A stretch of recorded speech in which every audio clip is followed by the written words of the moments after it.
Assalamualaikum. Selamat malam teman. Menikmati malam sambil minum kopi adalah kenikmatan yang luar biasa. Banyak hal yang bisa direnungkan. Seperti kali ini yang ingin saya ceritakan. Menurut saya adalah pelajaran yang bisa kita renungkan. Hari ini ada seorang teman saya yang bercerita. Ya sebut aja lah namanya Sugeng. Dia merasa cinta dan kasih sayangnya itu didiskriminasi. Saya sempat nanya, belum maksudnya cinta yang didiskriminasi ini seperti apa? Sugeng mulai ceritanya dari sejak dia kecil. Dia ini anak yang cukup berprestasi di sekolahnya, selalu mendapatkan nilai yang baik, selalu dapat ranking. Dia juga anak yang mandiri sejak kecil. Namun ketika dia menyampaikan prestasinya, tanggapan orang tuanya cenderung apatis. Misalkan seperti ini ya, "Bu, nilaiku 100 nih." Namanya anak ya, menyampaikan pasti dengan antusias prestasinya. Ibunya menjawab, "Alah, masmu kemarin juga nilainya 100." Nah, next time dia cerita juga sama ibunya, "Bu, aku terpilih ikut lomba di sekolah." Tidak ada tanggapan dari ibunya. Balik lagi, reaksinya itu apatis. Sedangkan saat saudaranya itu nilainya bagus, dipuji-puji, apresiasinya sangat-sangat luar biasa, lebih lah dari yang dia dapatkan.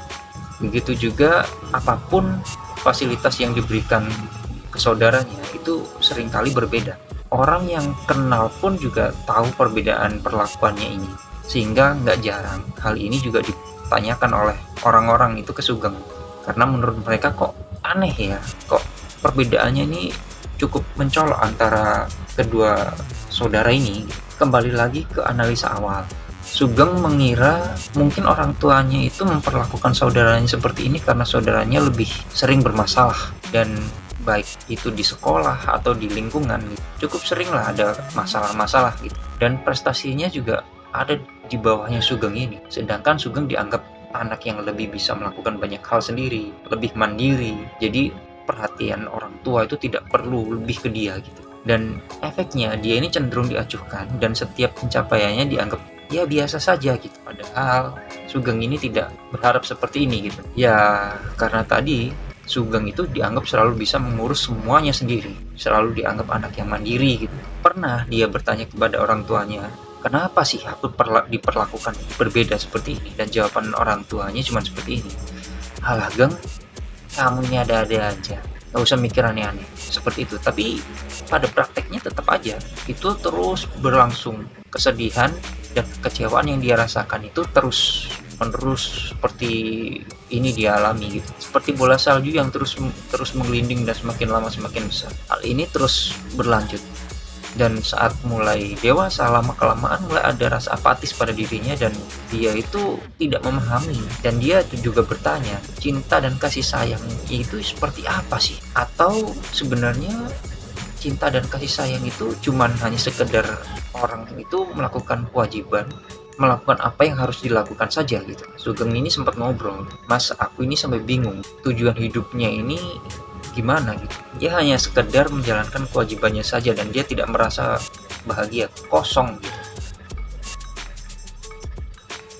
Walaupun saat ini dia itu sukses dalam pekerjaannya, dia itu tetap merasa kosong. Dia sempat berharap apabila dia sukses karirnya, orang tua ini akan berubah gitu.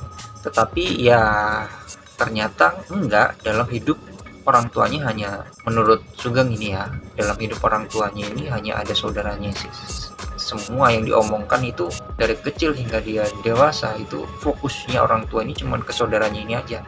Dan dia merasa seperti udahlah ini nggak mungkin berubah gitu. Setelah sekian lama dia merasa seperti itu. Setelah cerita, Sugeng ini minta pendapat ke saya. "Gimana Mas menurut sampean?" Saya bilang ke Sugeng, "Geng, kamu ini berhak untuk bahagia dengan apa yang kita punya, dengan apa yang kita dapatkan. Kamu ini sekarang alhamdulillah sukses, ya udah bahagialah dengan itu. Kita bisa kok memilih bahagia dengan apa yang kita punya, dengan apa yang kita dapat. Banyak hal di hidup kita. Manusia itu diciptakan dengan segala keterbatasan loh, dan pasti banyak kekurangannya. Jadi kalau ada yang tidak sesuai dengan apa yang kita inginkan, nggak sesuai dengan apa yang kita pikirkan, itu memang wajar terjadi. Karena itu tadi, manusia ini justru diciptakan karena nggak sempurna, karena punya banyak keterbatasan gitu.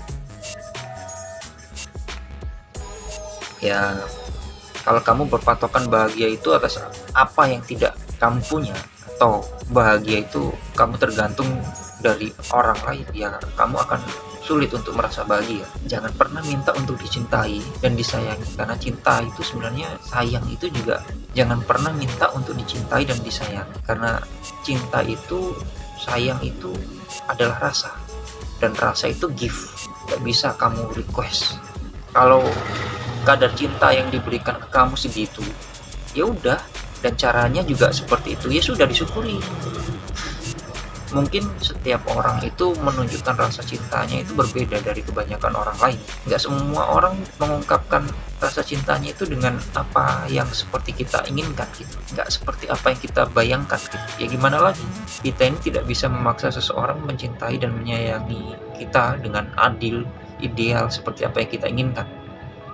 Kita itu nggak bisa ngatur orang lain seperti itu, dan ideal itu pun sifatnya relatif bagi orang lain. Tuhan tahu apa yang baik untuk kita, dan waktu akan menjawab kenapa kamu diberikan pengalaman seperti ini sejak kecil.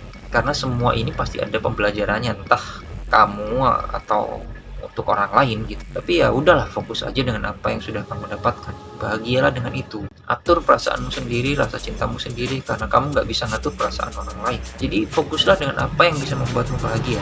Seperti yang aku bilang tadi, jangan minta untuk dicintai. Kalau seorang itu benar cinta dan sayang, kamu pasti bisa merasakan kok.